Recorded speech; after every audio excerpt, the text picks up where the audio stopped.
estou aqui na tua casa para te adorar, te servir, para aprender mais de ti. Toma a minha vida, a minha mente, meu entendimento, a minha psique em tuas mãos, para que eu seja hoje totalmente dominado pela tua palavra, em o nome de Jesus. Amém? Glória a Deus. Você pode se sentar no seu lugar. Hoje nós começamos uma campanha nova, chamada Detalhes, onde vamos aprender detalhes escondidos nas entrelinhas da palavra de Deus. É aquilo que os teólogos chamam de iluminação, porque revelação já é a palavra, amém?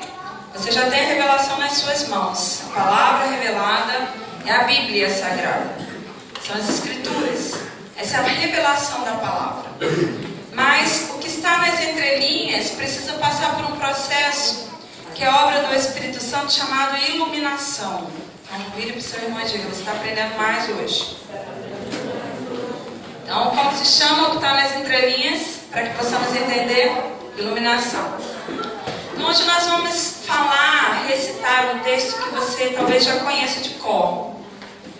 E eu sei que aqui existem pessoas que são apaixonadas pela palavra e que gostam de ler a Bíblia, gostam de estudar, de pesquisar, né? E muitas pessoas eu conheço já há um tempo, e algumas já até foram criadas na igreja, e que conhecem muitas palavras de cor, que decoraram, né, alguns salmos. Eu me recordo que um dos primeiros salmos que eu decorei foi esse que nós vamos falar hoje. E a minha mãe, ela tinha essa tradição na família, que foi passada, na verdade, para os meus pais, pela minha avó, foi passada para o pai, né, para o meu pai, no caso. E a minha mãe acabou aprendendo isso com meu pai, decorar a Bíblia, decorar os salmos. E a gente acabou transmitindo isso para a nossa filha. E é muito interessante que uma vez que você decora um versículo, ou uma palavra, um salmo inteiro, um capítulo inteiro, nunca mais você esquece. Quem aqui já decorou algum salmo? Levanta a mão. Tem muito tempo que você fez isso? Muitos anos? Né? Hoje, quando a gente é adulto, é um pouco mais difícil, mas enquanto jovem, enquanto adolescente, é mais fácil a gente fixar, né? E essa capacidade de decorar os versículos bíblicos é algo muito usado até em batalha espiritual, porque em momentos que você está diante de adversidade, diante até mesmo das afrontas de Satanás, a gente precisa usar a palavra. Lembra do exemplo de Jesus no deserto? Como ele venceu o diabo? Com a palavra. Ele recitou a Bíblia. E o diabo recitou também para ele, né? Tentando distorcer a palavra de Deus. Então é interessante que nós tenhamos o hábito não só de ler, mas de memorizar a palavra. Eu sei que é difícil, porque a primeira coisa que acontece quando você pega a Bíblia para ler é o quê? É o sono, né? Mas no início da caminhada, né, no início dos estudos, você tem que adquirir um hábito. Assim como quem estuda na universidade ou faz cursos, não pode deixar de estudar, porque senão vai tomar pau na prova, né? Assim, a mesma coisa acontece, né, na vida cristã, porque se a gente não estuda a palavra, se a gente não decora e não memoriza, a gente vai tomar pau também nas provas da vida, né? Nas adversidades da vida. A gente vai ser reprovado. Então a gente precisa ter esse hábito. E à medida que isso se torna um hábito na sua vida, você não consegue mais parar. E com o passar do tempo, você vai absorvendo esse conhecimento e ele vai estar mecanicamente em você. Não na palavra, não levando para o sentido negativo da palavra mecânica, mas no sentido construtivo. Isso vai se tornar, na verdade, um hábito, né? Como andar de bicicleta. Uma vez que você aprende, nunca mais você vai desaprender. Você pode passar anos sem andar. Mas se você pegar o instrumento, né, a bicicleta, você vai andar. E você que aprendeu a tocar um instrumento da mesma forma, pode até ficar um pouco enferrujado, né? tomar uns arranhões aí da vida, mas você aprendeu. É diferente de você decorar. Você pode esquecer, mas se você aprender alguma coisa, se você memorizar alguma coisa, dificilmente você vai esquecer. E existem técnicas para isso. No decorrer dessa campanha a gente vai te ensinar muita coisa. Uma das técnicas para você decorar versículos bíblicos é você escrever em lugares onde você vai sempre ver. Exemplo, porta do guarda-roupa, no espelho, né, na geladeira. Quem frequenta muita geladeira, né? Visita muita geladeira de madrugada, né? Na porta do banheiro, quando você lá naquele momento de intimidade, só você, né? Você está lá lendo aquele texto. E outra dica é, enquanto você não decorar um, você não passa para outro, entendeu?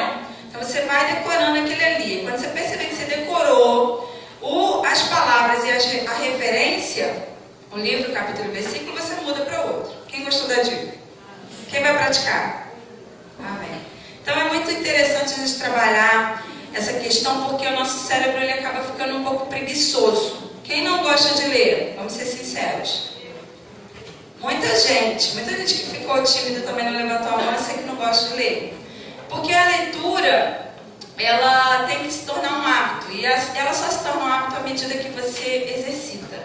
Então, a princípio pode ser cansativo, mas se você insistir, você vai vencer. Você vai romper essa barreira. Uma outra questão em relação à Bíblia é que é o conhecimento de Deus para a nossa vida. E todo conhecimento de Deus, ele liberta. Amém? Ele liberta de todos os níveis de cativeiro. Emocional, espiritual, intelectual, de relacionamento, todos os níveis de cativeiro. Então, a gente pode levar isso para um campo de batalha espiritual. A leitura bíblica é uma batalha espiritual. Que o mundo das trevas conspira para que você não faça. Então, sempre antes da leitura bíblica, ore combatendo todas as hostes espirituais da maldade que querem roubar o teu entendimento.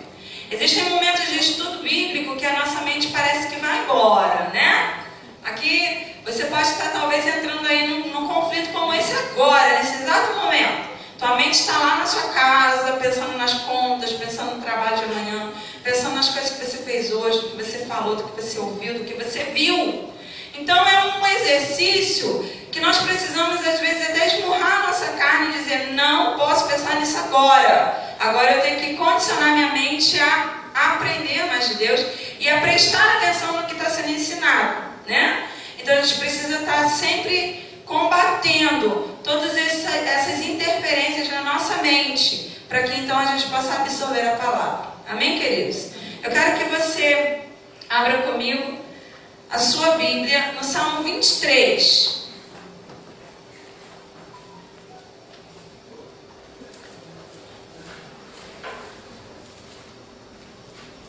Muitas pessoas sabem esse salmo de cor, porque ele é um dos salmos mais populares, né? É um dos salmos mais comuns, que incrédulos, católicos, espíritas, né? Qualquer tipo de pessoa, acho que de repente até os ateus sabem esse salmo de cor, porque ele é muito utilizado, né? na política, nas escolas, ele é muito utilizado nas religiões, ele é muito utilizado no dia a dia, né? Existia antigamente, não sei quem é desse tempo, que atrás dos cadernos escolares vinha um Salmo 23. Quem lembra? Quem é desse tempo? Que vinha escrito Salmo 23, né? Então é um salmo muito popular. Eu quero te convidar a recitar esse salmo sem ler. Vamos tentar? Juntos? Vamos lá, 1, 2, 3 e já. O Senhor é o meu pastor, nada me faltará. Deitar-me faz em verdes pastos, guia-me às águas tranquilas, refrigera minha alma, guia-me pelas veredas da justiça, por amor do seu nome. Ainda que eu andasse pelo vale da sombra da morte, não temeria mal algum, porque tu estás comigo, a tua vara e o teu cajado me consolam. Preparas uma mesa perante mim, na presença dos meus inimigos. Unge a minha cabeça com óleo e o meu cálice se transborda. Certamente que a bondade e a misericórdia me seguirão todos os dias da minha vida, e habitarei na casa do Senhor por longos dias. Conseguimos! Agora vamos para o 91. Não. Eu acho que eu ainda sei 91 de cor.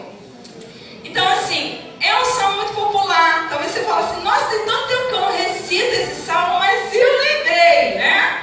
Porque realmente fica na nossa memória. Só que o tema dessa campanha é detalhes.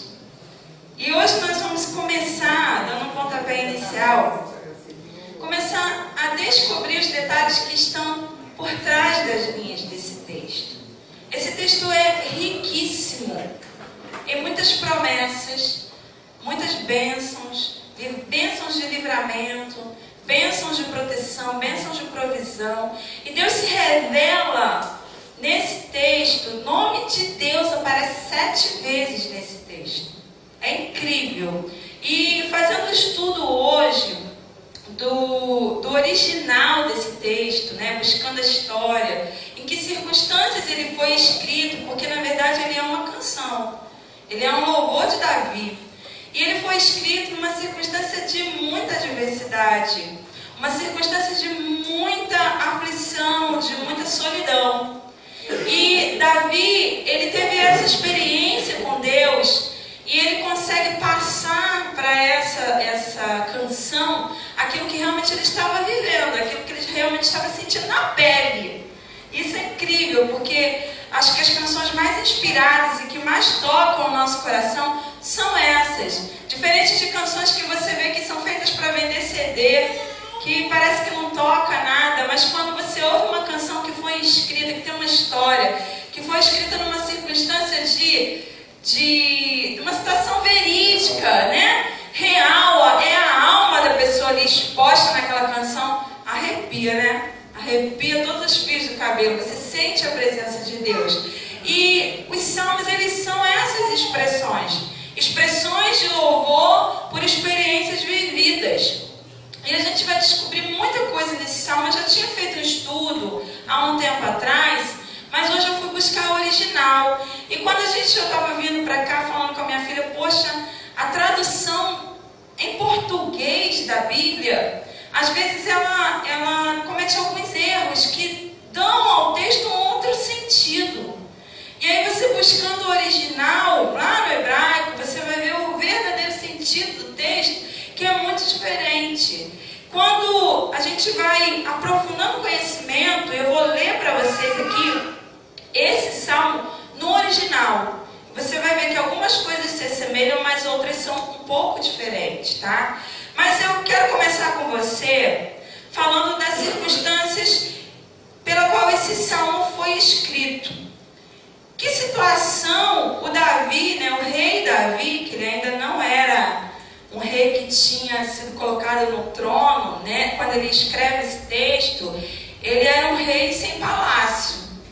Ele já tinha sido consagrado, já tinha sido derramado óleo sobre a sua cabeça, o mundo espiritual já o reconhecia, porque o profeta Samuel já tinha ungido ele lá na sua casa, mas ele era um rei sem palácio, ele ainda não tinha assumido o reinado. Saul ainda era vivo, e Saul era o seu principal inimigo. Então Davi, quando ele escreve esse texto, ele está fugindo de Saul e do seu exército. E ele deixa a sua família, deixa os seus pais aos cuidados do rei de Moabe, e ele vai se esconder em uma floresta muito densa na região. E quando ele começa a escrever esse texto, ele começa a olhar para a realidade ao seu redor, e ele começa a entender que ali ele era totalmente dependente de Deus, porque ele estava dentro de uma selva, ele estava dentro de uma mata fechada, ali não tinha comida, ali não tinha recurso, né? Então ele era totalmente dependente de Deus. E já começa aí, já no primeiro versículo, o entendimento real desse texto, porque ele diz assim, quando ele olha para aquela circunstância, o Senhor é o meu pastor. Aí na nossa tradução, em português está escrito, e nada me faltará. Mas no original não é assim. O original está dizendo, Senhor Yahvé, Deus Jeová Deus é o meu pastor e não me faltará. Olha a diferença. Porque o que o nada? O nada pode ser muita coisa, né? Quando você fala, nada me faltará, você pensa logo em quê? Não vai me faltar o recurso, não vai me faltar a condição, não vai me faltar, pode ser muita coisa, mas não é isso que o original está dizendo. Está dizendo, o Senhor é meu pastor e não me faltará. Quem não me faltará? O Senhor. É a presença gloriosa dele, é a supremacia dele na vida, é a real grandeza do seu poder. É isso que não vai faltar. Então, se nós temos o Senhor, nós temos tudo. Então, a presença dele é mais importante do que esse nada, né? Do que o texto em português está dizendo. Então, eu já ouvi algumas pessoas até falando tanta coisa errada acerca desse nada me faltará. Eu já ouvi uma pregadora dizendo uma vez, não vai faltar aflição também, porque o texto diz que não vai faltar nada. Não vai faltar as coisas boas, mas também não vai faltar as ruins. Mas não é isso que o texto diz. Ele diz que o Senhor não nos faltará. A presença gloriosa do Senhor, a glória dele, e isso é mais importante do que qualquer coisa, porque se você tem o Senhor, ele é o teu pastor, e você tem a presença dele na tua vida, você tem tudo.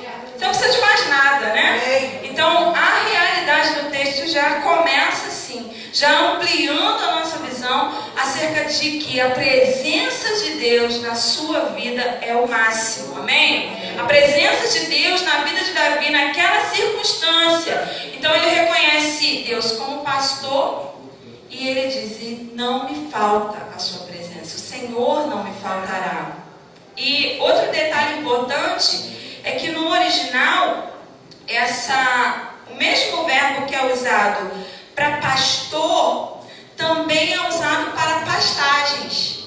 Então, é o mesmo radical, só muda um sufixo da palavra. Então, o mesmo original vai dizer que o Senhor é pastor, mas o Senhor também é alimento.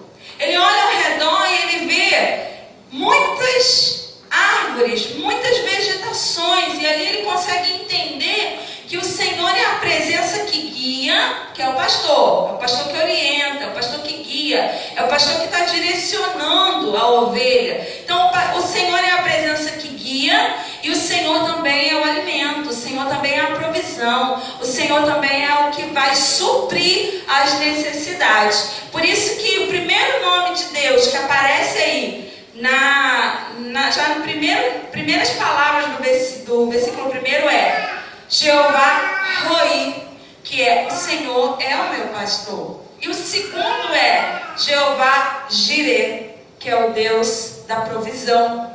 Então, no primeiro versículo, o Senhor é o meu pastor, não me faltará, você tem duas vezes o nome de Deus, Jeová Roi e Jeová Jireh, que é Deus como pastor e Deus como aquele que provê, aquele que sustenta. Amém? Já vamos caminhando. No segundo versículo, na nossa tradução diz assim: guia-me pelas veredas da justiça, por amor do seu nome, não. Em verdes pastagens me faz repousar e me conduz às águas tranquilas. Lá no original diz assim: em adequadas relvas me faz deitar. O primeiro versículo no original diz: Jeová é o meu pastor, ele não faltará a mim. O segundo versículo: em adequadas relvas me faz deitar. Perto de águas de descanso, minha alma refrescará, restabelecerá. Conduzirás a mim em círculos de justiça. Olha como é diferente. A Isabel está pregando junto comigo. Conduzirás a mim em círculos de justiça, em consideração ao seu nome. Ainda que eu ande pelo vale de trevas, não temerei mal, porque tu estás em minha companhia. Seu cajado e o seu bordão, eles me confortarão. Uma mesa em frente a mim, em frente aos meus atormentadores, é colocada. Não falta óleo sobre a minha cabeça. Meu cálice transborda. certamente, evidentemente, bondade e misericórdia me perseguirão todos os dias da minha vida, e morarei na casa de Yahvé por longos dias. É um pouco semelhante, mas você vê que alguns detalhes do texto vão levar para uma identificação diferenciada da palavra. Então, quando Davi faz essa colocação, né, que o Senhor vai colocar ele assentado em uma mesa, na presença dos inimigos, ele fala isso por quê? Porque Saul estava perseguindo ele para matá-lo, juntamente com o seu exército, juntamente com seus homens. O interessante é que esse texto, Salmo 23, ele é recitado por todos os judeus antes das refeições. Antes da bênção, antes da oração, eles recitam esse salmo. Porque muitas palavras desse texto vai fazer referência à bênção da provisão, como a gente já acabou de ler. Jeová Jireh, aquele que provê. E a bênção da alimentação. Existem 57 palavras nesse texto que têm o mesmo significado do verbo que tem relação com a palavra alimento. Então, toda vez que o judeu, antes de comer, antes até de lavar as mãos para se sentar à mesa, antes de orar, ele recita o Salmo 23, ele ensina isso para os seus filhos e faz muita referência a essa bênção da alimentação diária, a bênção da provisão. Então, aqui, quando Davi ele percebe a sua situação de pura dependência em um ambiente sem conforto e sem alimento, ele exclama confiante: Yahvé é o meu pastor e não me faltará. E o mesmo texto também faz relação com o alimento, com as pastagens que não faltarão. Então tem duas propostas aqui na tradução desse texto. É a palavra pastagem e a palavra pastor, que no hebraico tem o mesmo radical. A única coisa que vai diferenciar é a pontuação. E isso é comum no hebraico, dando duas nítidas interpretações. A primeira, que quando Davi se esconde na floresta, ele percebe que ali ele não conseguiria tão facilmente ter alimento, e ele confia a Deus, ele confia em Deus todas as suas provisões. E isso é reforçado, como eu acabei de falar para você, basicamente, por que essa história é reforçada? Que ali Davi falou, usou esse verbo, usou essa palavra fazendo relação a pastagens. Por que essa história ela é verídica? Porque os judeus até hoje, antes de comer, recitam esse salmo. Amém? Ficou melhor explicar agora, né? E a segunda tradição judaica nesse texto é que existem 57 palavras que têm o mesmo valor numérico da palavra zan, que significa alimento. E também contém 227 letras que são equivalentes ao valor numérico da palavra brachá, que significa bênção. Então a gente pode dizer que o Salmo 23 ele vai falar basicamente da bênção do alimento. Amém? Então por isso que eles sempre vão recitar antes do alimento. Esses ensinamentos, diz os historiadores, os judeus, os rabinos, que por esses ensinamentos, aqueles que o recitam e aqueles que vivem a mensagem desse salmo serão abençoados com muitas provisões. Amém? Vou repetir para você. Os rabinos declaram que as pessoas que vivem esses ensinamentos do Salmo 23, né, e que recitam essas palavras, serão abençoados com grandes provisões. Amém? Então, viver o ensinamento é você ler e aplicar na sua vida. É você ler e confiar a esse nível. É você ler e quando você se vê em circunstâncias semelhantes a essas, como Davi estava sendo perseguido pelos inimigos, num lugar de difícil acesso, num lugar de recursos muito precários, ali ele confiou no Senhor a esse nível. Então, se você entende, quando você estiver em situações semelhantes a essas, você confiar ao Senhor nesse nível, você vai viver as bênçãos desse salmo. Quantos estão entendendo? Glória a Deus. Então a palavra de Deus, ela precisa ser lida, praticada, né? Vivida, aplicada na nossa vida, porque só dessa forma ela terá resultado. A palavra de Deus não é para ser aberta e colocar em cima da sua prateleira, em cima da sua cabeceira, em cima da sua mesinha de, né, seu criado modular. Não. Ela é para ser vivida, aplicada no seu dia a dia. Por mais que você fale assim, mas eu não consegui memorizar esse texto. Mas alguma coisa do texto você teve um entendimento. Então, no momento adequado que você aplica esse texto, esse conhecimento, a sua necessidade, isso vai fazer toda a diferença. Quantas pessoas já tiveram experiências e já me contaram isso? Eu estava passando uma batalha espiritual dentro da minha casa, eu comecei a recitar o salmo, a recitar o versículo, eu abri a minha Bíblia, eu li e tudo mudou. As coisas se acalmaram, né? Estava uma situação de conflito no trabalho e eu abri a palavra do Senhor, tomei posse daquilo que eu havia lido e as coisas, como num piscar de olhos, se resolveram. Porque a palavra de Deus é viva e eficaz. Não é isso que diz lá em Hebreus? Que ela é viva e eficaz. Então, quando você vive essa palavra, ela vai ter eficácia na sua vida. Quando você aplica ao seu dia a dia, ela vai ter eficácia na sua vida. Então, não é mágica, né? Pirim, vou abrir aqui, onde cair meu dedo, eu vou ler. Não. Você tem que ler, compreender, meditar, ter o entendimento e aplicar na sua vida. É um manual de conduta. É o nosso manual de instruções para tudo. Existem mães e pais que falam, poxa, criar filho é tão difícil porque não vem com manual de instruções.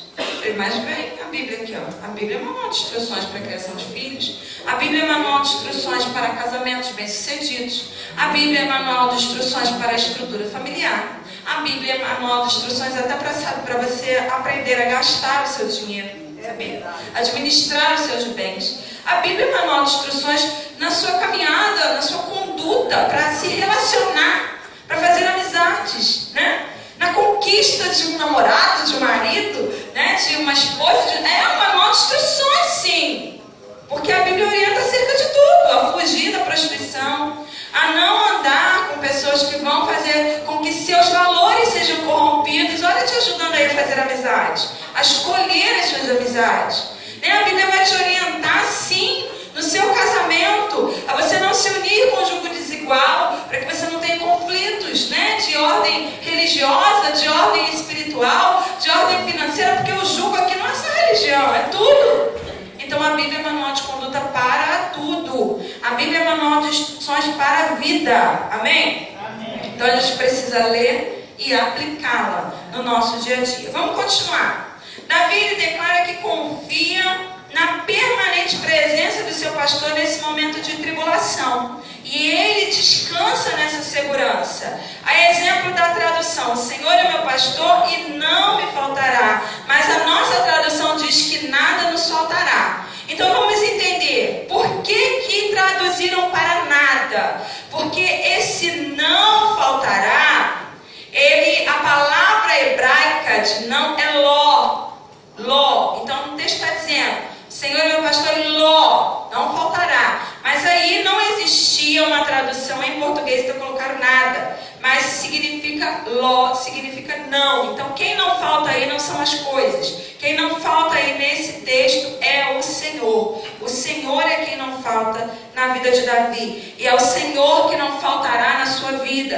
É o Senhor que em todo o tempo estará presente, seja no passado, no presente ou no futuro. Porque aqui o texto está ampliado para esse nível de entendimento. O verbo está no futuro. Então se aplica também a nós, a nossa realidade. Não só o que aconteceu com Davi, mas a nossa vida. Porque nunca vai faltar. Até a eternidade, até você ir morar com Cristo na glória, o Senhor sempre estará presente na sua vida.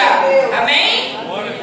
Então, Ele está nos dando esse entendimento. E agora nós vamos falar de uma análise do texto em si. Lá no original mais profundo. O primeiro versículo vai falar que Yahvé é o guia, é o pastor, mas também é a pastagem, também é a provisão. Não faltará a mim, ele não me faltará, a presença dele, o nome mais enigmático de Deus aparece nesse texto. Quem sabe que nome é esse? Diga, Yahvé. Esse é o nome mais enigmático de Deus. Vocês sabiam que o judeu não pronuncia esse nome? Existe um nome tão enigmático, na tradução a gente fala Yahvé, mas existe uma outra palavra que eles não pronunciam, que é mais enigmático ainda. Eles não dizem, eles não escrevem. Então, essa presença tão enigmática que o judeu ele nem pronuncia, aparece nesse texto. Esse nome tão, que não dá para definir. Como que se explica Deus? Não tem como. Como que se define Deus? Não tem como. Deus é uma pessoa? Não. Deus é o quê? Não tem como definir Deus, Então ele aparece nesse texto. É esse nome enigmático que vai aparecer. Que aqui no estudo eles colocaram Yahvé, para que a gente possa ter o entendimento de que faz menção ao nome de Deus. Então, os verbos que estão incompletos no hebraico, como ações que não foram completadas, trazendo para o português, nós podemos compará-los com ações no futuro. No caso, que Deus jamais faltará a uma promessa para a eternidade. É o que eu acabei de dizer para você. O texto ele deixa claro que o Senhor jamais faltará na sua e na minha vida. Um outro verbo usado aqui é desher. Qual é o nome? Desher. D-E-S-H-E. O dash. Fazendo relação à grama, a relvas, a ervas. E fala do alívio que Davi encontra nesse momento. Ele encontra alívio em meio a uma situação desesperadora. Como alguém consegue encontrar alívio em meio a um resultado de uma doença? Como alguém consegue encontrar alívio em um momento de tamanha opressão ou de uma ameaça de morte? Como alguém consegue encontrar alívio em meio a uma solidão? Como alguém consegue encontrar alívio em meio a uma fome? Porque era a situação que Davi se encontrava. Não tinha comida, não tinha cama quentinha para deitar, não tinha ninguém para conversar, não tinha luz, não tinha recursos, não tinha nada. Ele estava ali sofrendo ameaças, porque o exército poderia a qualquer momento encontrá-lo para matá-lo. Como ele pode declarar que o Senhor foi quem o guiou para aquele lugar, lugar de relvas, lugar de descanso, lugar de grama verdejante, que ali ele encontrava esse repouso? Só tendo a presença gloriosa de Deus na vida dele. Só dessa forma a gente encontra recursos, a gente encontra resultados, a gente encontra alívio, a gente encontra conforto. Por isso, mais uma vez eu repito, não é nada que te faltará, é o Senhor que não te faltará. Amém? Porque só assim nós conseguiremos alívio conveniente em momentos de aflição. O outro verbo que aparece nesse texto várias vezes é o verbo ni, que caracteriza um passivo na primeira pessoa do singular, ou seja, ele faz ou ele fará alguma coisa em mim ou a mim, como nós lemos no versículo 3, que ele me restaura o vigor, ele me leva, ele me guia às águas tranquilas, a veredas de justiça. Então esse verbo está falando diretamente a ação na vida de Davi. Ele vê diretamente a ação de Deus, o toque de Deus, a proteção de Deus, a provisão de Deus, agindo diretamente na pessoa dele. Agora, não no contexto de humanidade, não no contexto de comunhão, de corpo de Cristo, não, diretamente na minha vida. Essa experiência que eu vivi, que eu estou vivendo, eu vejo a mão de Deus agindo em mim. Então hoje a gente vê que muitas pessoas estão em busca dessas experiências, busca de algo que realmente aconteceu com ele. Não é um testemunho que eu ouvi, não é algo que aconteceu na vida do meu irmão, não. É uma experiência pessoal. E foi o que Davi estava vivendo, a presença de Deus na vida dele. Amém? Amém. Quantos de vocês já experimentaram essa experiência pessoal da presença de Deus na sua vida? Fora do contexto igreja, Vamos sair um pouquinho desse contexto aqui de culto. Porque aqui estamos reunidos em comunhão, amém? Aqui oramos juntos, a presença de Deus vem mesmo, a glória desce, a gente chora, a gente recebe. Mas no contexto pessoal, não, eu já vivi essa experiência. Um dia eu estava lá na minha cama, eu senti Deus, eu ouvi Deus, eu percebi a presença dele que dominou o ambiente lá no quarto. Essa é a diferença. É isso que o verbo aqui, o verbo ni, está descrevendo. É a presença de forma pessoal. É a ação de Deus na sua vida particular. Não é apenas uma resposta de oração. Não é apenas um recurso que você clamou e aconteceu. Não, a presença. A presença de Deus. Quando eu falo da presença, eu lembro logo de Isaías. Que todos os dias entrava no templo. Todos os dias ele fazia parte lá da arrumação do templo, do altar. Ele era responsável por fazer toda a preparação para o culto, né? Ele que arrumava as cadeiras, ele que limpava o templo, ele que servia a água, era ele que preparava o oratório, era ele que separava os louvores. Todo dia ele entrava e saía, até que um dia ele entrou e ele falou: eu acho que eu vou morrer. Eu acho que eu vou perecer, porque eu vi o Senhor face a face. Eu vi o Senhor e a sua glória enchia o templo. Ele começa a entrar em crise. Como pode? Eu, pecador, homem de impuros lábios, eu vi o Senhor, né? Então ali foi uma experiência que mudou a vida de Isaías. Todas as pessoas que têm experiências como essas, citadas na Bíblia, como a de Davi, como a de Isaías, como a de Josué, como a de tantos outros, de Deão, tantos outros, têm a sua vida mudada. Não tem mais como ser a mesma pessoa. Não tem mais como viver uma vida religiosa, uma vida comum, quando você experimenta experiências como essa, pessoais. Então eu quero te encorajar, se você ainda não viveu isso, ou se você viveu apenas uma vez na sua vida e você talvez tenha saudade e fica aí vivendo só de contar a história. Lá em 1900, não sei quando, eu vi uma visão, eu tive uma experiência com Deus, eu recebi uma cura. Querido, isso está disponível para aqueles que querem. Isso está disponível para você. Isso está disponível para a igreja de hoje. Porque quando a gente fala, isso foi só no passado. Não, isso está disponível para a igreja de hoje. Nós aqui precisamos entender qual é o nosso papel, qual é a nossa missão nessa terra. Você não foi chamado para ser um religioso, amém? Você foi chamado para ser um homem e mulher de Deus, que tem intimidade com Deus, que tem vida com Deus, que experimenta a presença de Deus todos os dias, que tem experiências lá dentro da sua casa com Deus, amém? Amém. Porque senão a gente se torna religioso, sabia? A gente começa a vir à igreja, praticar as coisas certinhas como manda o figurino, mas não passa disso. A gente não sai desse nível. E o Senhor quer te levar a níveis mais profundos. O Senhor quer te levar a experiências mais profundas.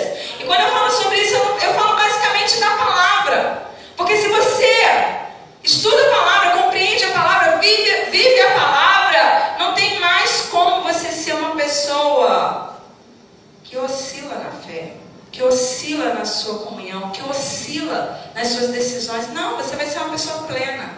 E essa é a vontade de Deus para a nossa vida. Até que cheguemos à estatura de varão perfeito. Amém? Do pleno conhecimento da verdade, da vontade, da palavra do Senhor para as nossas vidas. Vamos continuar.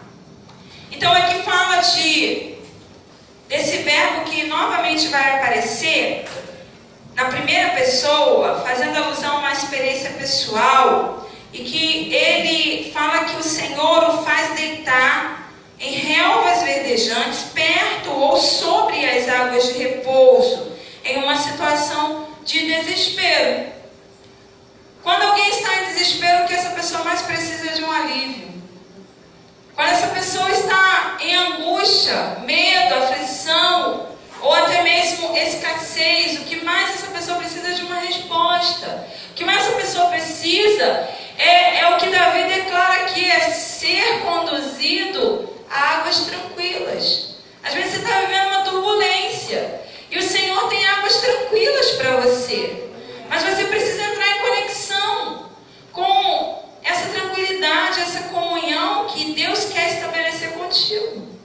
Porque só na presença do Senhor a gente encontra descanso. Só estando com Ele plenamente na nossa vida a gente encontra esse resultado. De águas tranquilas, de relvas verdejantes. E o Senhor tem isso para nós, é a promessa desse texto. Às vezes você está vivendo um conflito na sua casa já tem tanto tempo. Você está vivendo um conflito no interior, com você mesmo já tem tanto tempo. E não está experimentando o descanso do Senhor. Mas hoje eu quero te convidar a entrar nesse texto, a viver esse texto, viver a verdade dessa palavra na íntegra. Amém? Amém. E aqui o Senhor se revela para Davi como o Jeová Shalom, né? Porque ele fala que ele restaura o vigor, que ele guia a vereda de justiça por amor de seu nome, que ele dá paz, que ele faz repousar. E ele se revela como Jeová Shalom. No mesmo texto, ele fala de uma restauração do vigor. No mesmo versículo, restaura-me o vigor. Aqui o Senhor está se apresentando como Jeová Rafá, como aquele que cura, como o médico dos médicos. Então, quando a gente está falando sobre doença física, normalmente a gente não suporta por muito tempo uma dor, a gente não suporta por muito tempo uma doença no nosso corpo, a gente não suporta por muito tempo a aflição, a angústia de algo que está te incomodando. E logo você vai buscar o recurso. Mas a situação de Davi aqui não se tratava de uma doença no físico. Aqui não se tratava de um problema na sua carne. Pelo contrário, Davi era um homem atlético, era um guerreiro. Era alguém que tinha muito vigor, que andava muito, que corria muito, que lutava muito. Mas quando ele fala sobre essa restauração do vigor, ele está falando exatamente do problema lá dentro, da alma. Porque, imagine comigo, uma pessoa que é levantada na sua família, ele era o menor da casa, ele era desprezado entre os irmãos, ele era aquele que ficava sempre à margem, ele é levantado como rei, ungido como rei. Depois disso, depois de vencer batalhas, matar urso, matar leão, ele mata o Golias lá. Então ele começa a ficar famoso no reino, né? Ele começa a ter destaque. E por esse motivo o rei, cara, imagina você ser perseguido hoje pelo Michel Temer, era isso que o cara estava sofrendo. Ele estava sendo perseguido pelo rei da nação. Cara, sentença de morte na certa, onde ele ia se esconder? Imagina você cometeu um ato e o presidente da república está atrás de você, está te caçando, botou em todas as mídias aí a tua cara, procura-se com recompensa. Como que fica o teu estado de alma? Você dorme com essa notícia? Você come com essa notícia? Você anda na rua sem olhar para trás? De jeito nenhum. O mundo inteiro conhece a tua cara, né? A nação, pelo menos. A nação inteira conhece a tua cara. Você apareceu no Jornal Nacional. Procura-se recompensa de R$1 milhão. Todo mundo está te caçando, cara, para te matar, para arrancar tua cabeça. Era isso. A gente não consegue nem sentir na pele, mas a gente só imagina, já dá um frio na barriga. Era exatamente isso que Davi estava vivendo. Tá? E detalhe, não só ele, mas a família toda. Porque imagina se você está sendo procurado pela justiça aí, pelo presidente da república, sua família vai andar tranquilamente no shopping. Né? Vão postar lá tudo que você faz nas redes sociais. Tudo que sua família faz. Claro que não. A família dele estava em perigo. Aí o que ele faz? Ele pega os seus pais e coloca guardado lá em Moabe. Né? Ele tinha aliados em Moabe, o rei de Moabe ficou guardando seus pais. E ele foge. Mas quando ele se encontra naquela situação, dentro daquela floresta, que eu já te falei que não tinha nada, não tinha recurso nenhum. Como que está a alma dele? Ele está destruído por dentro. Ele está com medo, principalmente com medo de morrer. Ele está com pavor de fazerem com ele o que ele fez com Golias. Arrancarem a cabeça dele, com a espada dele. O cara está numa situação de alma muito terrível. Né? ele olha para essa situação e ele fala: o Senhor restaura-me o vigor. Aí Jeová Rafá se apresenta para ele como Deus que cura, como Deus que restaura, como um Deus que pode ir lá no íntimo, lá onde está a dor mais profunda da alma, e estancar o sangramento, e derramar o bálsamo, e derramar o remédio, porque Ele tem esse poder. Você está entendendo? Às vezes a gente pensa assim: essa situação aqui para Deus é impossível. Você coloca limites na ação do teu Deus. Como pode isso? Se a Bíblia diz que Ele é médico dos médicos e que não há nada impossível para o Senhor. Pode ser o nível de alma mais terrível, a depressão mais profunda, o medo, o pânico, a síndrome do pânico, seja lá o que for, qual a patologia. Mas o Senhor é o único que pode curar, porque Ele é o Jeová Rafá. Amém? Você crê? Você crê mesmo? E quando você está passando por situação assim, o que você faz? Você ora, você chora, você clama, você declara a palavra, você toma um remédio antidepressivo e vai dormir. Como é que você faz? Porque a gente falou no início que a palavra precisa ser o quê? Vida, aplicada. Tem que pegar ela e viver. E aplicar na minha vida. Eu falei: vou fazer desse jeito aqui, igual fez o Davi, ó. E o Davi não estava... O que ele passou nem se compara. O que eu estou passando não chega nem em 1% que ele passou. Então, se com ele o Senhor foi fiel, meu Deus é o mesmo, ontem, hoje, eternamente. Se foi assim na vida do Davi, vai ser na minha, amém? Vai ser na sua, amém? Mas às vezes a gente não crê naquilo que a gente está lendo. E é isso que essa campanha vai tratar. Você precisa ver os detalhes desse texto e como o Senhor agiu na vida dele, vai ser na sua. Você precisa entender a riqueza, a profundidade dessa mensagem e acreditar que vai acontecer. Aí eu vejo muitas pessoas assim se martirizando, sofrendo, murmurando, angustiados, com pânico. Quantas pessoas dentro das igrejas hoje com pânico, com depressão, há anos se arrastam na depressão, já são dependentes químicos, porque não aplicaram essa palavra em sua vida. Não, pastora, mas é doença. Mas peraí, ele é o Jeová Rafá. É doença, ele cura. Você tem que crer. Então eu não vou procurar um médico, eu vou interromper o tratamento. Não é isso que eu estou dizendo. Jamais. O que eu estou falando é que você precisa aplicar a palavra na sua vida. Amém? Amém. Confiar no Senhor. Crer que assim como está escrito aqui, vai ser na tua vida. Vai ser na tua casa, vai ser na tua família, vai ser em todos os níveis que você possa imaginar. Dos mais profundos aos mais altos. Porque para Deus não há impossíveis. Vamos continuar. Ele se apresenta também como Jeová Tsidkenu. No mesmo texto, mesmo versículo 3. Porque ele fala assim: guia-me pelas veredas de quê? Da justiça. O Jeová Tsidkenu é o Jeová, é o Senhor da nossa justiça. É aquele que se levanta como bandeira, estabelecendo sobre nós o seu juízo. É aquele que nos dá escape e livramento.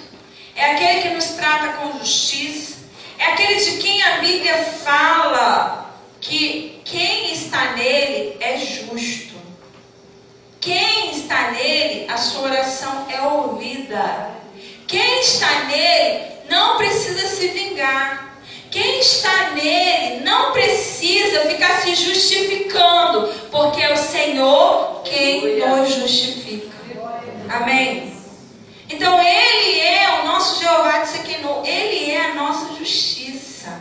Ele é quem vai fazer justiça por você, pelo teu nome. Eu estou sendo injustiçado, eu estou sendo processado, eu estou sendo perseguido, eu estou sendo massacrado, eu não fiz nada para merecer isso. O Senhor é a tua justiça. O que Davi fez para merecer isso? Que quisessem matá-lo, que quisessem matar a família dele. O que ele fez para merecer? Nada. Ele estava sendo injustiçado. Ele estava sendo perseguido por um homem invejoso que tinha medo dele. Na verdade era isso que Saul tinha, medo de Davi. Porque Saul sabia que o Senhor já tinha negado ele, que o Senhor já não o queria mais no trono, porque ele tinha pecado contra o Senhor. Saul sabia, na verdade, quem era Davi. Ele estava se fazendo de desentendido, mas ele sabia que Davi era rei sobre Israel, porque o Senhor tinha escolhido ele. O Senhor tinha ungido ele. Por isso ele queria matá-lo. Davi não fez nada, estava sendo injustiçado. E, no entanto, ele reconhece que o Senhor estava guiando ele numa vereda de justiça. E Salomão, mais tarde, lá em Eclesiastes, vai escrever que a vereda da justiça, ela é circular. Já ouviu a expressão assim, o mundo dá voltas? Às vezes a gente olha para essa expressão e a gente pensa assim, não, isso está errado pensar assim. Mas a própria Bíblia diz que existe um círculo de justiça. E esse texto aqui fala vereda, mas em outras traduções e no original vai falar círculo de justiça. O Senhor me guia por círculo de justiça. Eu estou aqui, posso estar aqui em cima hoje, amanhã eu estou lá embaixo. Minha condição antes era elevada, agora está baixa. Mas a vida continua girando e daqui a pouco eu estou aqui de novo. Porque o mesmo que exalta abate, o mesmo que abate exalta. É isso que o texto está dizendo. O Senhor nos guia, se estivermos nele, na dependência do seu juízo, na confiança de que ele fará justiça por nós, a nossa vida estará inserida nesse círculo de justiça. E nós nunca estaremos caindo no abismo da impiedade. Estaremos sempre no círculo de justiça, porque é o Senhor quem nos guia para lá. Você está entendendo? Aconteça o que acontecer, a sua vida é circular. Aí agora eu lembro de algo extraordinário, que foi uma revelação de Deus na vida do apóstolo Joel. Porque a gente não gosta dessa expressão andar em círculos, mas a nossa vida é cíclica sim. Você passa por situações hoje, daqui a pouco você está passando de novo, e você sabe por que eu estou aqui de novo? Talvez Deus esteja te ensinando, porque na primeira vez você não aprendeu. Então você tem que passar de novo por aquilo. E depois de novo, enquanto não aprender. Só que o que Deus quer é que a nossa vida não seja apenas circular, mas seja em espiral. Antes você estava no nível baixo, mas o Senhor quer te levar. O Senhor quer que você continue cíclico, mais alto do que ontem. É isso. E esse círculo de justiça, na qual Davi descreve que estamos inseridos, é para os justos. Amém? O justo viverá da fé. A oração do justo pode manter seus efeitos. 7 vezes cairá o justo, mas o Senhor levantará. São as promessas para quem é justo. Amém? Esse sim, serve a Jeová Sequenu, o Jeová da justiça. Não precisa fazer vingança. Não precisa se justificar. Basta estar no Senhor. Amém? Quantos estão compreendendo? Deu glória a Deus. Glória a Deus. Não dá para concluir hoje, porque o estudo é muito longo. Eu quis apenas te dar uma visão a respeito do que está nas entrelinhas do texto, para que você possa ampliar o seu entendimento. Porque às vezes a gente recita uma palavra, recita um salmo, e a gente acha que ficou só ali. Mas é tanta coisa, uma imensidão de promessas que o Senhor tem para nós nesse texto. É uma imensidão de conhecimento, uma imensidão de entendimento que o Senhor tem para nós nesse texto. Eu estou muito feliz em poder compartilhar um pouquinho disso com vocês. Na semana que vem a gente continua. Quantos gostaram? Amém? Dê glória a Deus. Glória a Deus. Então você vai ter esse compromisso de estudar esse texto, de pedir ao Senhor para te dar mais revelações acerca apenas do que a gente falou. Ficou bem claro, né? Então o Senhor é o nosso pastor e não nos faltará.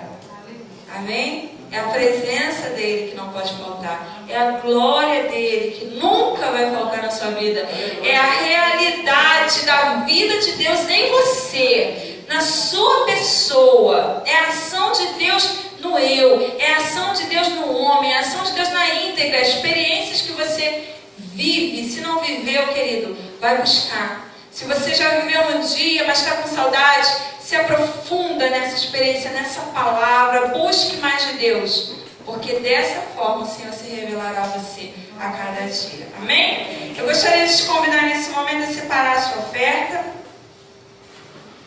dedicar no altar do Senhor uma oferta de gratidão, uma oferta de arrependimento, uma oferta de agradecimento pelas dádivas, pelas bênçãos concedidas. E quero te encorajar a não faltar nem no dia dessa campanha, porque eu tenho certeza que você vai sair daqui com o seu entendimento muito mais ampliado acerca da palavra. Amém?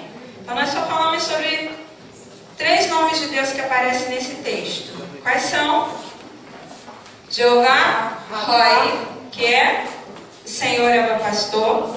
Jeová Jireh, que é o Deus da provisão. E Jeová Shalom, né? Falamos de 4, que é o Jeová, que é o Senhor da nossa paz. E o Jeová Sekenu, que é a nossa justiça. Amém? Não, mas falamos de outro. Qual foi o outro? Quem lembra? Não, Yahvé é Deus. Qual foi o outro Deus? Rafa, que é o Senhor que cura. Amém? Só faltam mais 2 nomes de Deus, tá? Semana que vem você vai aprender mais. Então vamos lá. Jeová Roi é o quê? Meu pastor. Jeová Jireh, provisão. Jeová Shalom, Jeová Rafa, cura. E Tsekenu, justiça. Amém? Se coloque de pé. Quantos já pegaram sua oferta, já depositaram? Vamos orar.